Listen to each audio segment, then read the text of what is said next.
안녕하세요. 부자분동산 선생입니다. 2월 29일 일일 브리핑 해보도록 하겠습니다. 25년 공급 부족, 집값 폭등한다, 어서 사라 이런 이야기 들어보셨나요? 그 전에 광고 살짝만 할게요.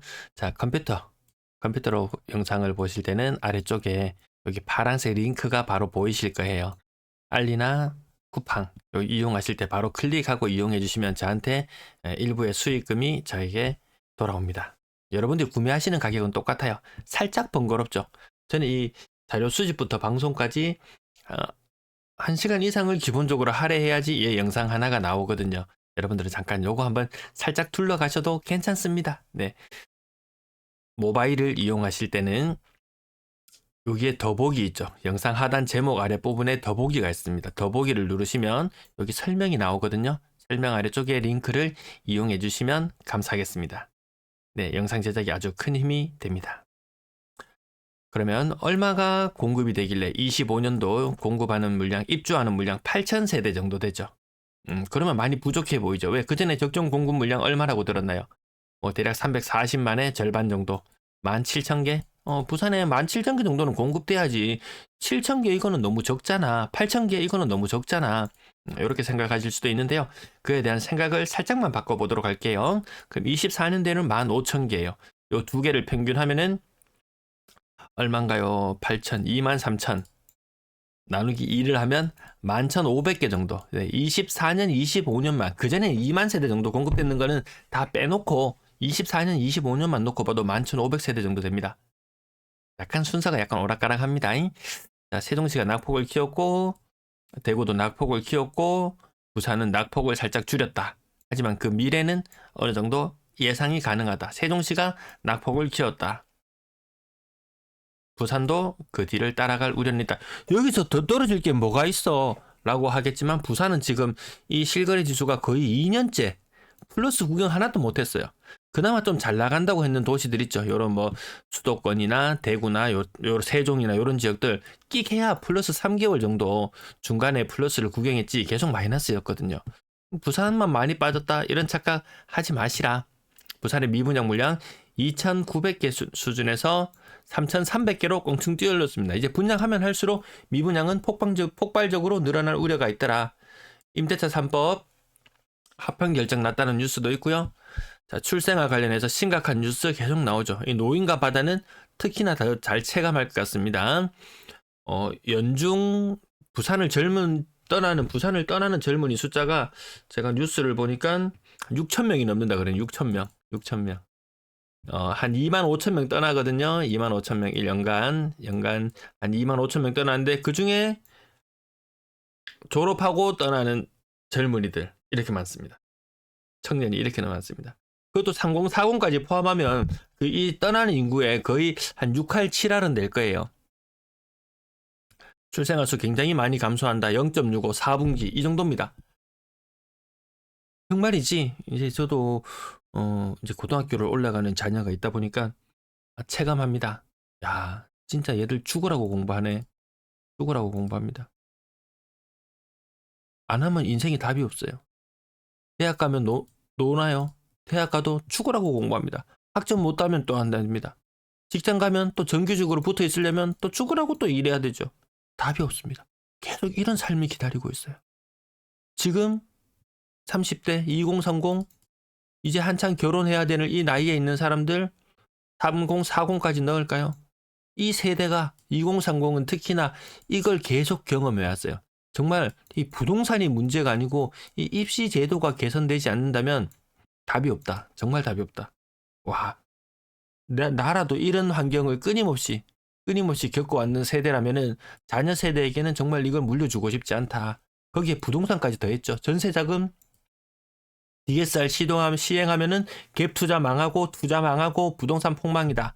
그게 공식처럼 자리 잡고 있었는데 웬걸 그런 것도 취소해버렸죠. 취소해버렸어요.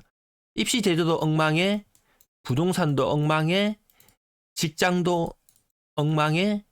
정말 노답입니다. 출산율이 이게 그냥 나오는 수치가 아닌 것 같습니다. 더 높아지기는 더 어렵다. 왜? 지금 아래 세대들은 더 많은 경쟁을 하고 해야 되니까요. 저희 학창 시절만 해도 옆에 친구한테 수업 시간에 필기 못했으면 야 그거 좀 줘봐라 해가지고 뺏기고 공부하고 같이 서로 도왔는데 어느 순간 이야기가 들리기로 이 상대 평가를 통해서 옆에 있는 친구한테 공책도 안 빌려주더라 이런 이야기가 들려왔던 게 뭐 한 10년 더 지난 이야기인가요? 이런 것들이 만연해 있는 사회, 서로 경쟁, 늘 눈만 뜨면 경쟁, 눈만 뜨면 경쟁. 그 세대가 지금 자라왔는 세대입니다. 출산 당연히 안 할 수밖에 없을 겁니다. 부산의 출산율 0.66입니다. 0.66. 0.66. 부산 작년 출산율. 우리나라 평균은 0.72라고 하는데요. 부산은 0.66입니다. 정말 노답인 도시가 되어가고 있는 것 같습니다. 첫째 아를 출산하는 연령이 33세입니다. 한 10년, 20년 전만 해도 이 나이 때 첫 출산을 한다 그러면 노산이라 그러지 않았나요? 그래서 막 뭐 장애야 검사 같은 것도 해야 되니 뭐니 양수 검사를 해야 되니 뭐니 막 이런 이야기도 했었던 것 같은데 지금은 첫 아이 출산 연령이 33세입니다. 둘째 아이를 기대하기는 굉장히 늦은 나이대로 가고 있는 것 같고요. 아까 적정 공급 물량 이야기하면서 24년, 25년 평균 11,500세대 공급을 한다고 했었죠. 근데 사람들은 적정한 공급을 17,000개는 부산에 공급을 해야지 이런 이야기를 하는데 실질적으로 새 집이 필요한 사람은 누굽니까? 네, 결혼하는 사람들이죠. 부산에 1년에 만 쌍의 커플이 탄생합니다. 혼인 건수가 10,000건이에요. 그러면 이 혼인 건수만 놓고 봤을 때 부산의 공급 물량은 적정하겠구나. 그러면 과거에 뭐 2015년, 16년, 17년 이 무렵에 적정 공급에 대한 수많은 이야기들이 있었는데요. 저는 거기에 대해서도 진짜 한 시간 이상 썰을 풀려면 풀 수도 있지 싶은데 긴 이야기는 여기서 자제를 하고 과거에는 적정 공급 물량을 이야기할 때 인구수에다가 뭐 0.005인가요? 뭐 하여튼 이거 005인가 뭐 이걸 곱해가지고 하면은 이 숫자가 나온다. 인구 나누기 2에서 동그라미 3개 빼면 되겠다. 뭐 이런 정도의 느낌이었습니다. 근데 그때의 결혼하는 연령은 혼인 건수는 17,000건, 평균적으로 17,000건 정도 됐어요. 그러면 17,000개 정도가 공급되는 게 적정이라고 생각할 수 있었겠죠. 지금은 그때하고 시절이 완전히 달라졌어요. 지금 혼인 건수 10,000건입니다. 10,000건. 그러면 부산의 적정 공급 물량은 10,000개면 되겠다. 10,000개면. 그 이전에는 보시면 2000년도 같은 경우에는 혼인 건수가 23,000건, 지금은 10,000건, 반토막이 나버렸습니다. 집에 대한 수요도 반토막이 나는 게 적정하다. 그래서 요 두 개, 2024년, 25년대 입주 물량이 좀 상대적으로 적어 보이지만 그 22년, 23년 이때 많았죠. 21년, 20년, 2010년대부터 해서 2020년대까지 연평균 2만 개씩 계속 지어왔을 거예요. 계속. 지금 이때 쌓아놓은 물량이 지금 부담으로 작용하는 거겠죠. 그래서 올해 15,000개 입주 물량. 이것도 차고 넘친다. 이것도 차고 넘친다. 전세 다 빨리 안 빠지잖아요. 그래서 25년대에 입주 물량이 적으니까 집값이 폭등할 거라는 이야기에 휘둘릴 필요는 없겠다. 지금 만쌍밖에 결혼을 하지 않습니다. 그마저도 더 나은 직장이 있으면 또 떠나죠. 자, 쿠팡 알리 이용 감사합니다. 위에 여기는 정책적인 흐름을 위에 정리해서 담아두도록 할게요. 110 대책, 신생아 특례 여기까지 좋았다. 여기까지 규제 해제, 뭐 지원책 여기까지 지원이었고 이제부터는 규제가 이제 시작되는 거죠. 금융 규제. 여기 정말 전세 DSR 했으면은 야, 참 볼만했지 싶은데요. 와, 얘를 과감하게 버리다니. 집값을 떠받치기 위해서 얘를 과감하게 버리다니.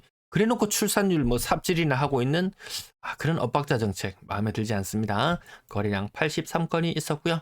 시뮬레이션 상으로 쭉 거래량이 빠져나가는 흐름 예상해 보시면 되겠습니다. 지금 1048건, 2월달 마무리가 1048건으로 진행이 되고 있는데요. 자, 요때 뭐 12월과 1월 중간 정도의 거래량이 나타날 것이다. 한 1600건, 뭐 분위기 조금 더 나으면 조금 더 거래가 이루어질 수 있겠지만 지금 1월 거래량 1972건이거든요. 1972건.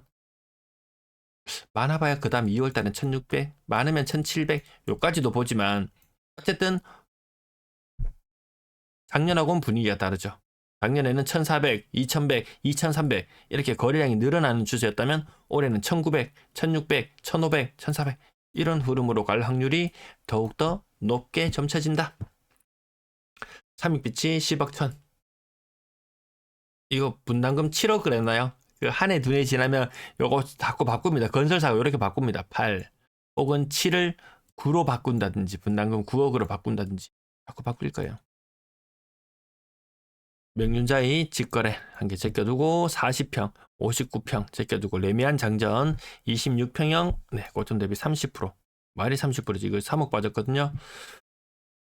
6억 이상 여기까지 4건이었는데요. 대형 평형 제껴놓으니까 요 정도 있더라. 와, 사직 KCC 스위첸 2단지 6억 3천.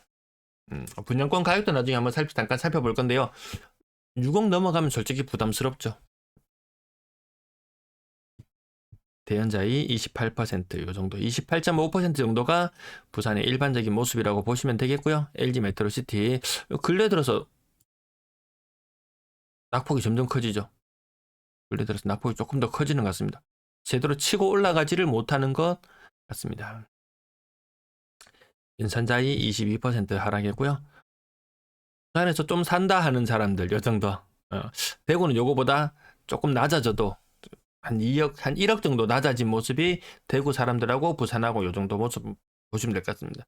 부산 사람이 대구로 이주해 와서 살면은 비슷한 입지 조건의 집을 팔고 한 1억 정도 주머니에 챙겨 넣을 수 있는 1억에서 1억 5천 정도 20에서 30% 정도 대구가 싸게 느껴집니다. 대구에서 부산 가면 또 부담스럽죠. 반대로 부산에서 서울 간다 이 생각도 못할 일이죠. 서울에서 부산 온다? 그 지방을 왜 가? 뭐 기업은행 이런 거 옮긴다고 이야기해도 야 그럴 거면 나 직장을 차라리 바꾸겠다. 차라리 이직을 생각하는 정도로 제2의 도시 부산 사람들은 자부심을 가지고 있을지 모르지만 그냥 지방 촌에 불과하죠.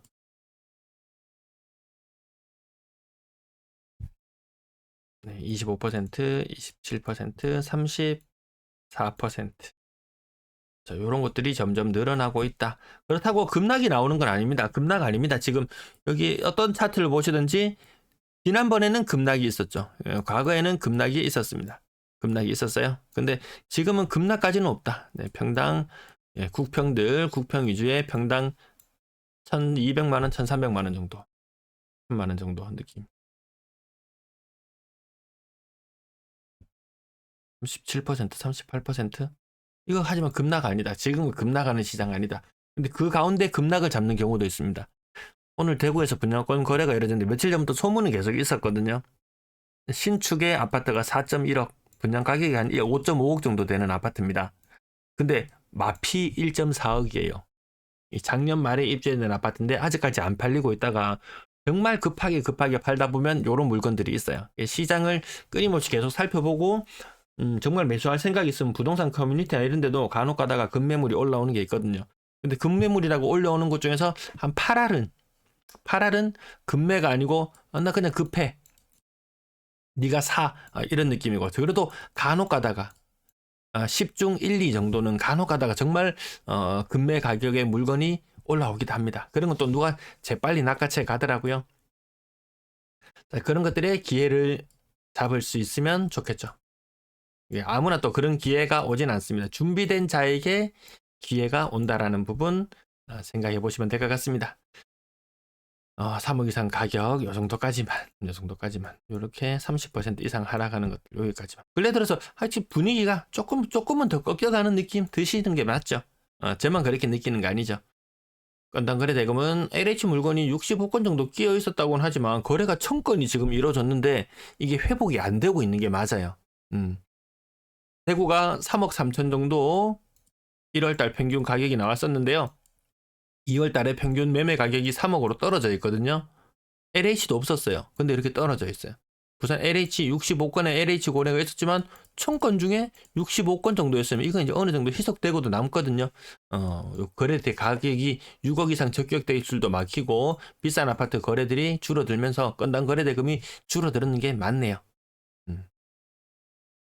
자, 거래량 N자.